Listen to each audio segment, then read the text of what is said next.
سامعین محترم، میں نے قرآن پاک کی آیت کریمہ آپ کے سامنے تلاوت کی ہے۔ ان اللہ و ملائکتہ یصلون علی النبی، بے شک اللہ اور اللہ کے فرشتے درود بھیجتے ہیں محمد علیہ السلام کے ذات، النبی حضور صلی اللہ علیہ وسلم کی ذات۔ یا ایھا الذین آمنوا، اے ایمان والو، صلو علیہ وسلم تسلیما، تمہیں بھی حکم دیا جاتا ہے کہ حضور پر درود بھی پڑھا کرو اور حضور پر سلام بھی بھیجا کرو۔ صحابہ نے کہا یا رسول اللہ صلوات اللہ علیہ، سلام تو ہم آپ کو پہلے کرتے ہیں، آپ محفل میں ہوتے ہیں، ہم اوپر سے آتے ہیں تو ہم آپ کو السلام علیکہ یا رسول اللہ کہہ دیتے ہیں۔ آپ سے کہیں آمنا سامنا ہوتا ہے، ہم آپ کو السلام علیکہ یا رسول اللہ کہہ دیتے ہیں۔ سلام تو یا رسول اللہ ہم آپ کو پہلے کر رہے ہیں، کیف نصلی کا اب جو آیت اتری ہے درود کیسے پڑھا کریں، درود کا طریقہ ہمیں سکھائیں، چونکہ درود تو پہلے ہم نہیں پڑھتے تھے، اب آیت نازل ہوئی ہے تو بخاری شریف میں حضور صلی اللہ علیہ وسلم نے درود ابراہیمی تلاوت کر کے سنایا کہ یوں کر کے درود پڑھا کرو، جو میں نے آپ کو سنایا، جو نماز میں آپ پڑھتے۔ ویسے بھی آپ نے سنا ہوگا خطیب حضرات جب تقریر شروع کرتے ہیں تو وہ آپ کو کہتے ہیں کہ سب حضرات نماز والا درود پڑھ لو۔ وہ یہ وضاحت کیوں کرتے ہیں کہ نماز والا درود پڑھ لو، اور درود بھی یہ بھی تو کہہ سکتے ہیں کہ درود پڑھ لو جی، پھر وہ یہ وضاحت کیوں کرتے ہیں کہ سب حضرات نماز والا درود پڑھ لو؟ اس کی وجہ یہ درود تو سارے درود ہیں، لیکن جتنا ثواب درود ابراہیمی کے اندر ہے اتنا ثواب کسی اور درود میں نہیں ہے۔ حضور صلی اللہ علیہ وآلہ وسلم نے فرمایا کہ تم میں سے جو شخص چاہے کہ ہم پر یعنی محمد و آل محمد پر پیمانہ بھر کے درود کا تحفہ بھیجے، اسے چاہیے درود ابراہیمی پڑھا کرے۔ سبحان اللہ۔ ایک اور روایت میں حضور صلی اللہ علیہ وآلہ وسلم نے فرمایا میرا دل کرتا ہے کہ آپ مجھ پر وہ درود بھیجیں جس میں میرے جد امجد ابراہیم کا ذکر بھی ہو۔ میں اپنے جد امجد ابراہیم کی دعا ہوں، اور جب مجھ پہ درود پڑھو تو ان کا ذکر بھی ساتھ کیا کرو۔ درود ابراہیمی میں ثواب سب سے زیادہ ہے، باقی درود تو سارے درود ہیں۔ احادیث کے ذخیرے میں اور بھی کافی سارے درود موجود ہیں، وہ بھی پڑھے جا سکتے ہیں، ہر ایک کا اپنا اپنا ثواب ہے۔ ایک کے اقرار سے دوسرے کی نفی نہیں ہوتی، یعنی میں یہ کہہ رہا ہوں کہ درود ابراہیمی پڑھا کرو تو اس کا یہ مطلب نہیں کہ دوسرے درود نہ پڑھا کرو، میں تو یہ کہہ ہی نہیں رہا۔ اب آگے یہاں بیٹھے ہیں اور اگر میں کہوں کہ اسلم آیا ہے تو اس کا یہ مطلب نہیں کہ اکرم نہیں آیا، اس کا یہ بھی تو ہو سکتا ہے کہ اسلم بھی آیا ہے، اکرم بھی آیا ہے، میں نے صرف اسلم کی بات کی ہے۔ بینی اسی طرح درود سارے درود ہیں، سارے درودوں کا ثواب ہے، ہر درود کا رتبہ اور درجہ ہے، لیکن سب سے زیادہ ثواب درود ابراہیمی کے اندر ہے، کیونکہ اس میں حضور کے جد امجد کا ذکر بھی ہے اور حضور علیہ السلام کی حدیث بھی موجود ہے، اور آپ علیہ السلام والتسلیم نے یہ درود خود سکھایا ہے صحابہ کو، تعلیم دی ہے صحابہ کو۔ ان اللہ و ملائکتہ یصلون علی النبی، بے شک اللہ اور اللہ کے فرشتے درود بھیجتے ہیں محمد علیہ السلام کی ذات پر۔ آپ مجھے بتاؤ کہ جس ہستی پر اللہ درود بھیجے، جس ہستی پر اللہ کے فرشتے درود بھیجے، کیا اسے تیرے اور میرے درود کی کوئی ضرورت ہے؟ ہمارا جو درود لالچ میں لپٹا ہوا، غرضوں سے جکڑا ہوا اور اپنے جو ہے غرضوں کے ساتھ جڑا ہوا درود ہم جو پڑھ رہے ہیں، کیا اس درود کی حضور کو کوئی ضرورت ہے؟ یقیناً نہیں۔ غرضوں والا نہ بھی ہو، لالچ والا نہ بھی ہو، ہم جتنے خلوص سے بھی درود پڑھ لیں، اللہ کے درود کا مقابلہ تو نہیں نا؟ بے شک۔ تو جس ہاتھ کو اللہ درود دے اسے میرے درود کی کیا ضرورت ہے؟ یقیناً نہیں ضرورت۔ اور اگر نہیں ضرورت تو پھر مجھے حکم کیوں دیا گیا؟ پھر جب حضور کو ضرورت ہی نہیں ہمارے درود کی تو کیوں ہمیں کہا گیا کہ صلو علیہ وسلم تسلیما؟ یہ امر کا صیغہ ہے، حکم کے ساتھ کہا جا رہا ہے کہ تم بھی درود پڑھو اور سلام بھی پڑھو، جب ضرورت ہی نہیں ہے حضور کو۔ تو کائنات کا رب بتانا یہ چاہتا ہے کہ تمہارے گناہوں کی وجہ سے دل تو کرتا ہے کہ آسمان سے آگ کی بارش کرو، تمہارے گناہوں کی وجہ سے دل تو کرتا ہے سمندروں کو بے قابو کر دوں۔ آپ حیران ہوں گے، آپ جس جگہ پہ آباد ہیں یہ سطح سمندر سے ہم نیچے ہیں، سمندر کی سطح ہم سے اوپر ہے، پھر بھی سمندر کا پانی ادھر نہیں آ رہا۔ کون ہے جس نے سمندر کو قابو رکھا؟ ہم نیچے جگہ پہ بیٹھے، سمندر ہم سے اوپر ہے، پھر بھی پانی ادھر نہیں آ رہا۔ اگر وہ چاہے تو بے قابو کر دے، کون روک سکتا ہے؟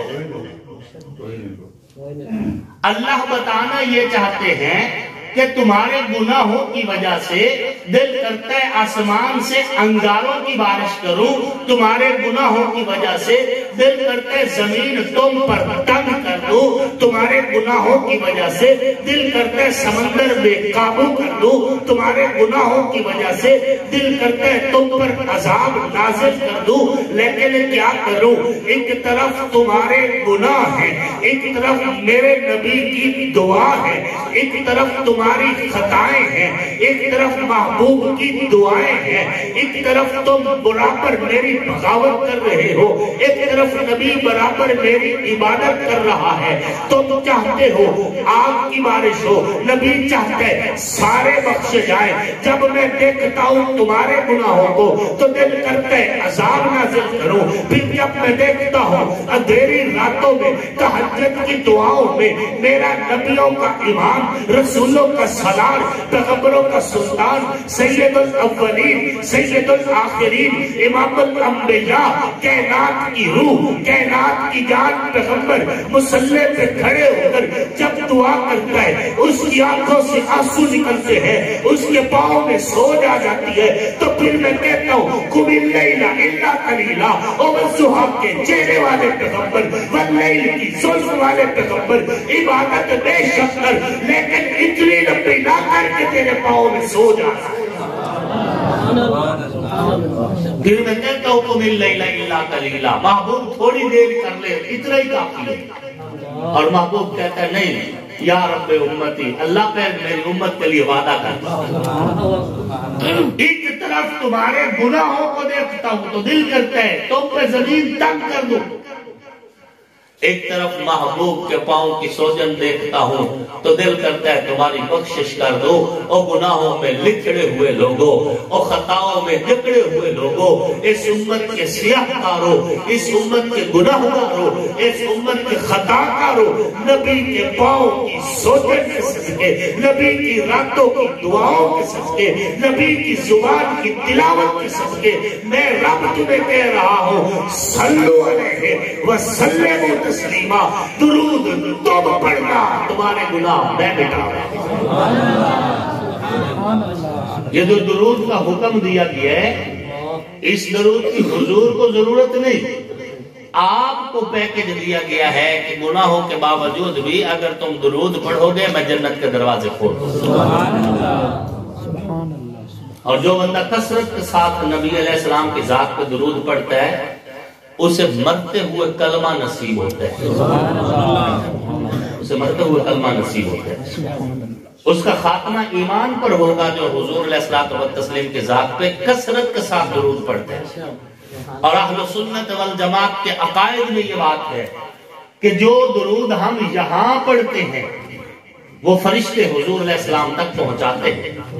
اور بعض روایات میں ہے کہ کہ باقاعدہ نام لے کے بتایا جاتا ہے کہ آپ کی امت کا فلاں بندہ جس کے باپ کا فلاں نام ہے اس نے آپ پر فلاں جگہ سے درود بھیجا۔ سبحان اللہ۔ حضور صلی اللہ علیہ وسلم نے فرمایا ان للہ ملائکۃ سیاحین فی الارض یبلغونی من امتی السلام، اللہ نے فرشتوں کی ڈیوٹی لگا رکھی ہے، زمین میں گھومتے پھرتے رہتے ہیں، میری امت کے صلاۃ و سلام میرے تک پہنچاتے ہیں۔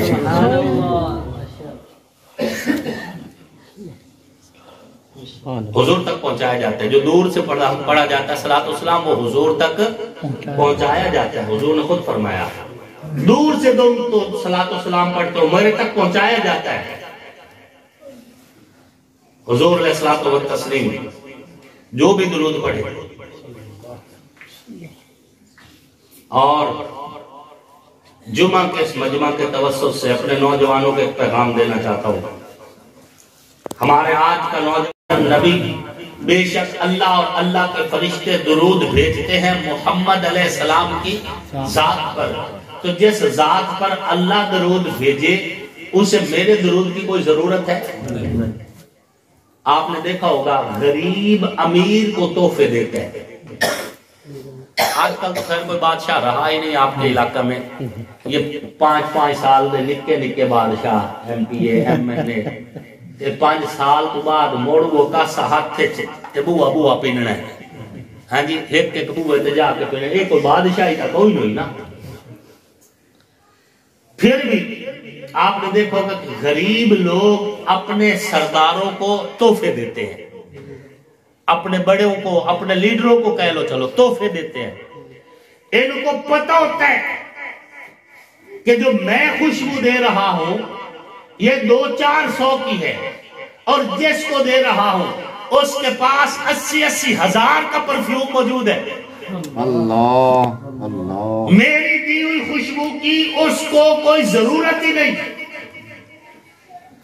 اس کی ویلیو ہی نہیں، اس کے پاس بڑی قیمتی خوشبو موجود ہے، برانڈڈ موجود ہے، اس کے باوجود بھی یہ غریب بندہ دیتا ہے نا خوشبو کا تحفہ،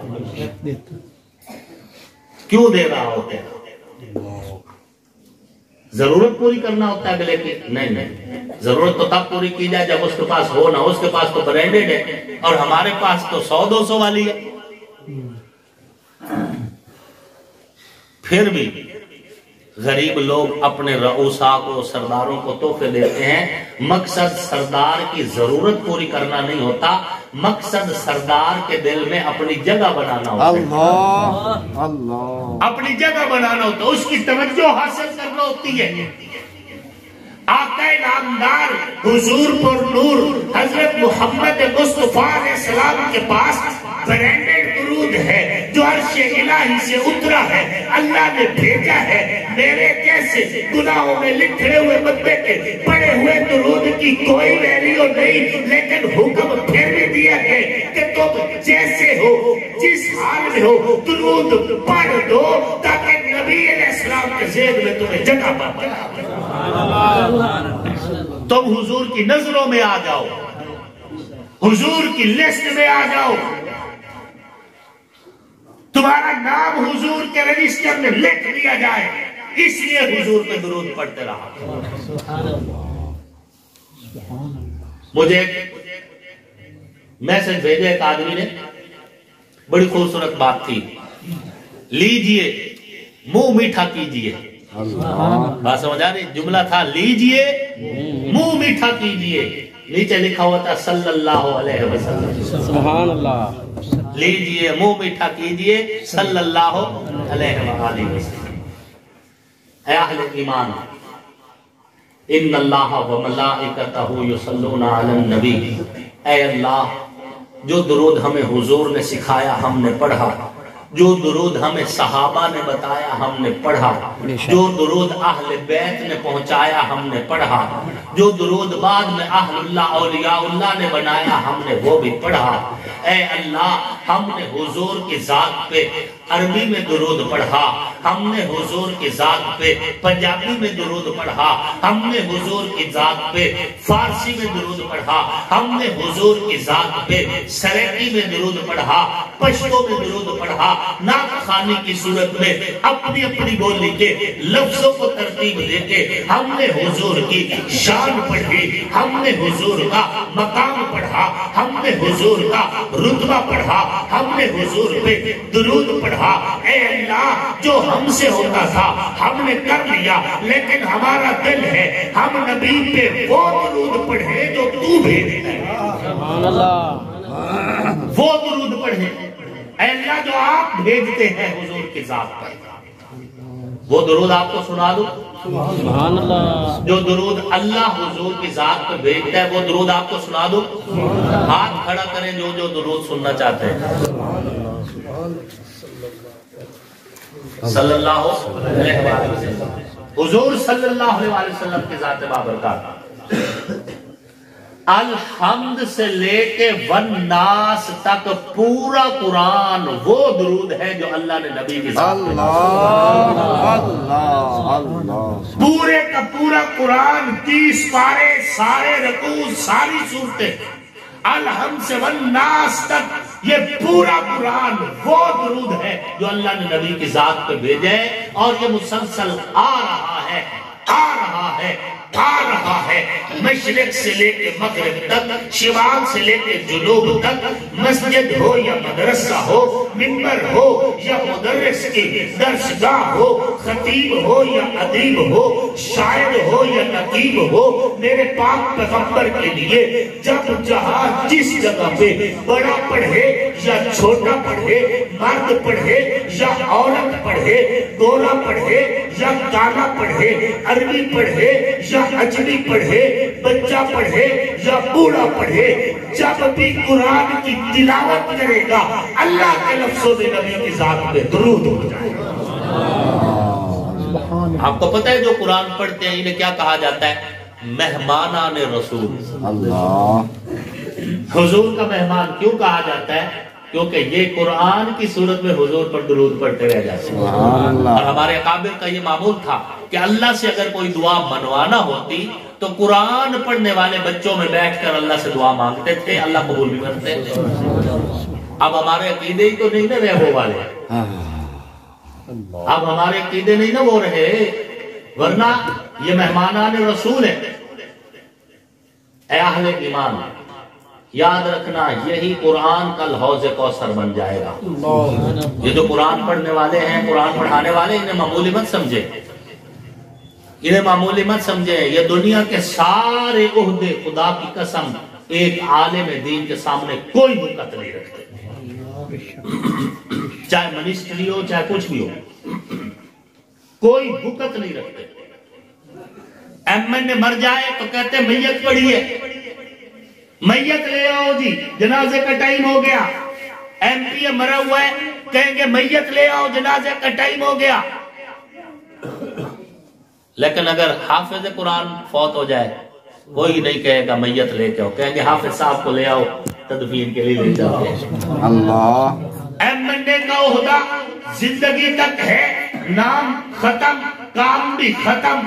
دنیا کے ڈی پی اور ڈی سی او کے عہدے زندگی تک ہے، نام بھی ختم، کام بھی ختم، زندہ انسان سے میت۔ لیکن حافظ قرآن زندگی میں استاد کی ہے، مرنے کے بعد بھی استاد کی ہے، زندگی میں بھی قاری صاحب، مرنے کے بعد بھی قاری صاحب۔ کیوں؟ کیونکہ قرآن کا رشتہ قاری کے ساتھ دنیا تک نہیں ہے، ایڈمنسٹریشن کا رشتہ دنیا کا رشتہ ہے، ڈی پی ہونا، ڈی سی ہونا دنیا کا رشتہ ہے، لیکن قاری قرآن ہونا یہ دنیا کا رشتہ نہیں، آخرت کا ہے۔ قبر میں بھی قرآن ساتھ رہے گا، حشر میں بھی قرآن ساتھ رہے گا، جنت میں بھی قرآن ساتھ رہے گا، اور کائنات کا رب قاری قرآن سے کہے گا قرآن پڑھتا جا، جنت کی سیڑھیاں چڑھتا جا۔ یہ عزت ہے قرآن پڑھنے والوں کی۔ اور قیامت والے دن انبیاء کے جو منبر ہوں گے جس پر انبیاء بیٹھیں گے، اور جہاں انبیاء کے قدم ہوں گے وہاں علماء کے لیے منبر رکھے جائیں گے، علماء کرام کے منبر رکھے جائیں گے۔ اور ایک روایت ہے حضور علیہ السلام نے فرمایا جس نے عالم دین کے پیچھے نماز پڑھی اس نے گویا کہ میرے پیچھے نماز پڑھی۔ اے اہل ایمان، یہ جو مسجد اور مدارس میں پڑھنے والے بچے ہیں یہ حضور کے مہمان ہیں،